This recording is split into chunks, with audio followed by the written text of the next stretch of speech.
Hello all, welcome to Public Cloud Design Tips and Tricks again.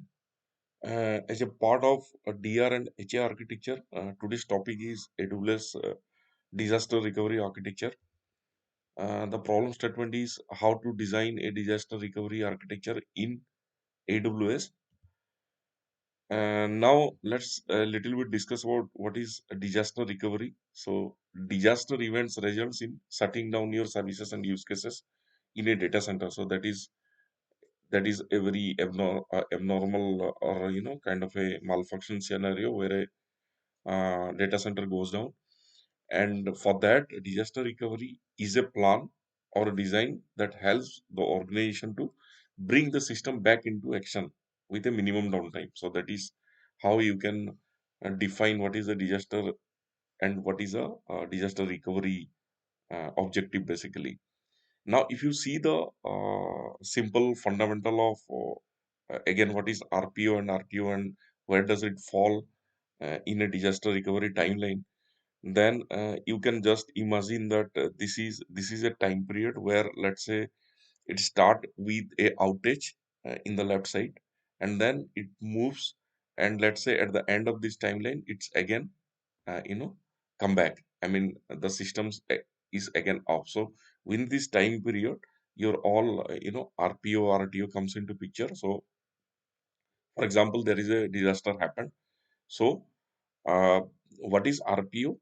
We already discussed in our last session, is a checkpoint of data recovery. Okay, so this is the time till the time you can recover your data. So you can allow uh, you can allow data loss after that time actually.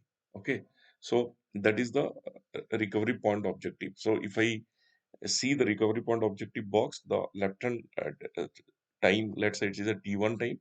So till that point you can recover your data, but beyond that you cannot. So that is the allowable limit actually. So that is the recovery point objective.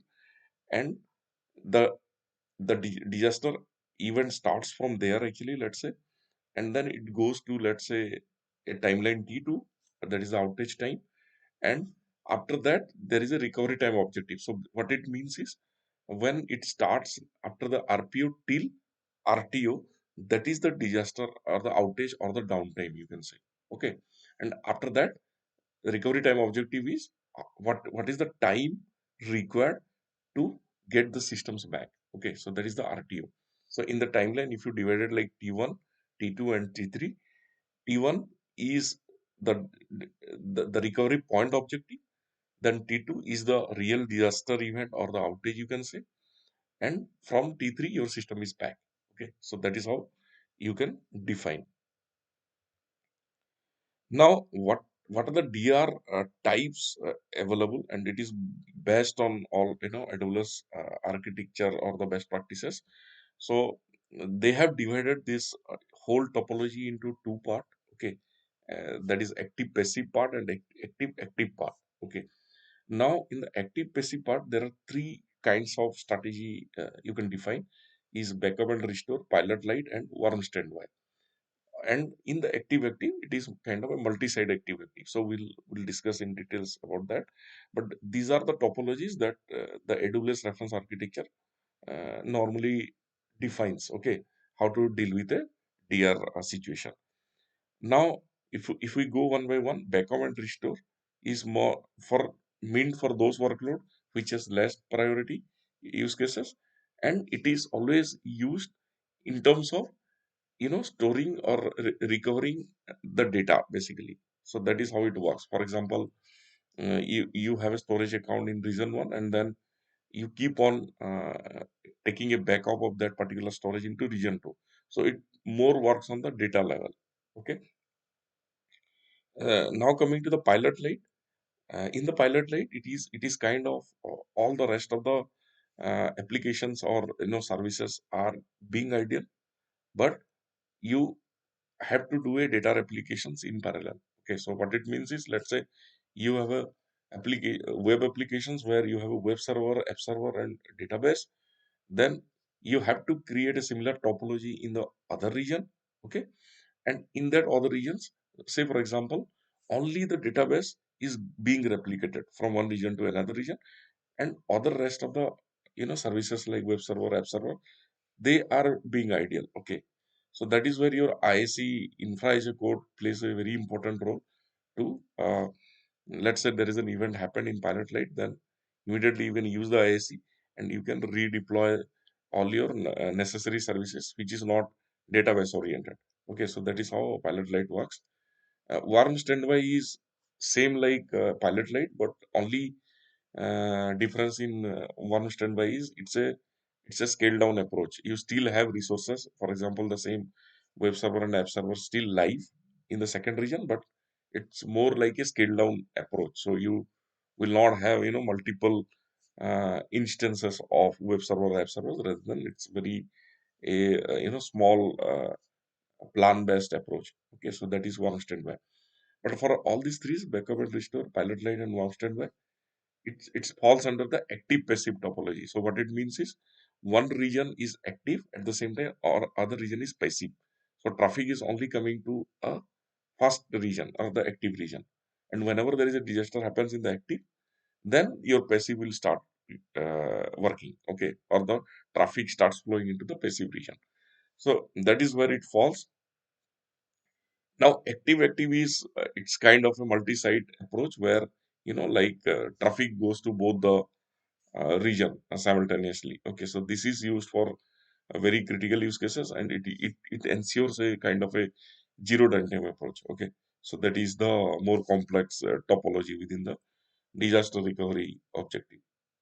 So I hope from our first session we have already discussed what is a region, what is a zone, what is zone redundancy concept, and what is a regional failover concept. So that we have already discussed. So I'm not covering that part, and I am assuming that that is at least clear to everyone by the time we are going through these slides. Okay. So this is how DR type is defined by AWS reference architecture. Now, for a simple fundamental, let's reiterate about what is a active passive kind of a topology. So, if you see, there are two regions here. One region is active, another region is passive. So, region again, it's a geography, and within that geography, you have a lot of zones, and each zones have a lot of data centers. So, that is how you can visualize again. So, this is a active passive topology where the traffic always goes to the first active region, region one. And if there is a disaster happen, let's say due to some region in the active area, then traffic starts getting routing to region two, where it starts recovering the whole infrastructures. Okay, so that is how it looks like. Okay, active is you always have two active or the multi-site topology here, where region 1 is also active, region 2 is also active. Traffic always flows through both the regions actually. But let's say if there is a disaster happened in region 1, then you will not have a outage in a way, because traffic still goes to the other active region. So that is how it works. So the basic difference is in active passive you have a outage time till the time you will get back to the other region, the passive region. But in active you have almost no downtime. So that is how you can differentiate. Now let's a little bit discuss about the DR types actually that we already covered in our first slide, or the second slide you can say. So the first one is backup restore. What is it mean for? It mainly for low priority use cases we have already discussed, and especially this is designed to prevent data loss.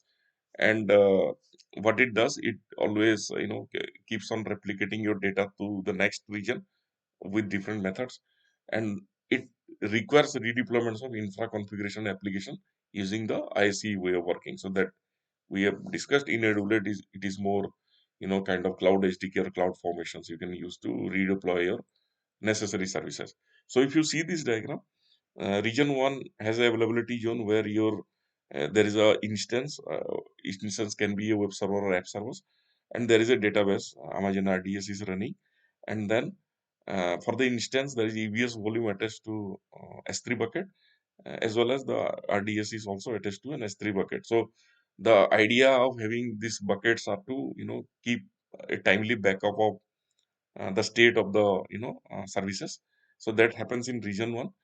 But in normally in backup and restore scenario, it is more dependent on all the backup should go to region two. Okay, but you are not creating any other resources like the instance or RDS. Those are not getting created in region two, but only the data backups are happening. So let's say region one fails, then immediately region two, by using your IC approach, you can recreate those infrastructures with the stored data.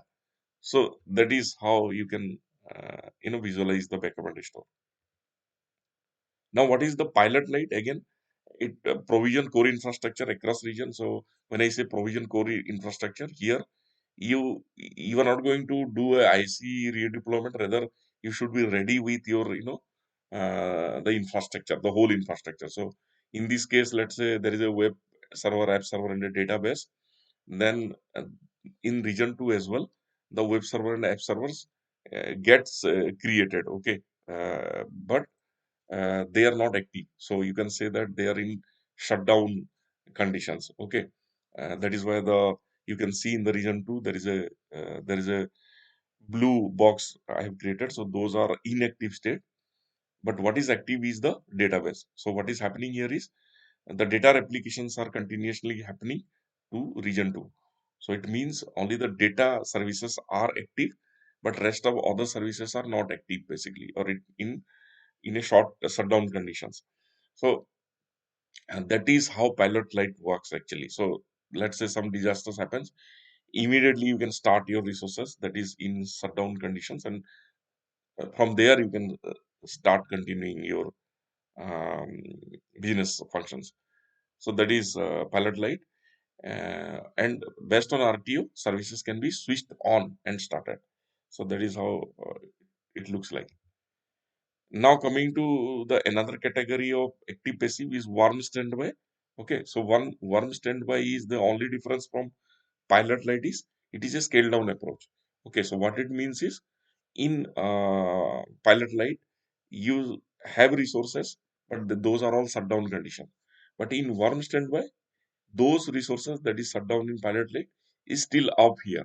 But when you say up, it is in a very minimal topology. So maybe a smaller plan, or kind of uh, they are they are more a scaled down approach. So you will not have multiple instances, you will not have multiple routing, all these things. So that is one standby.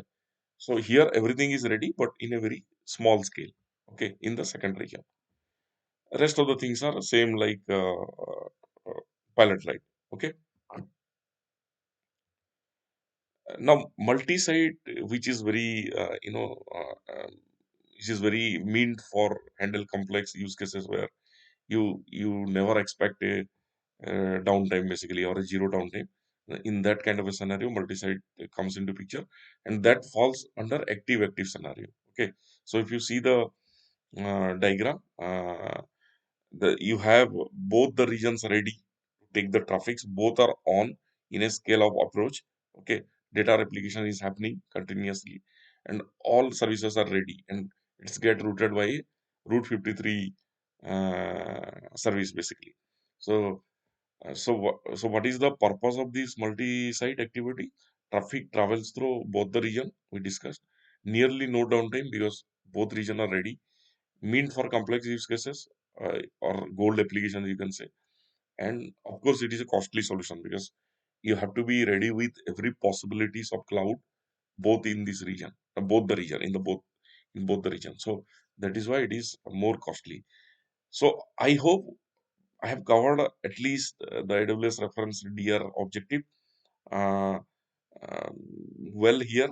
So just to reiterate again, like backup and restore is more focused on the data backup, and from there to recreate the necessary sources. And a pilot light is it's more like a scale. You know, it's a approach where you have another region ready, but they are not in active state except the data services. That is the pilot light. One standby is again like it's same like pilot light, but you have a scale down approach. What it means is all the other services other than database are ready in other region, but they are more on a very smaller scale.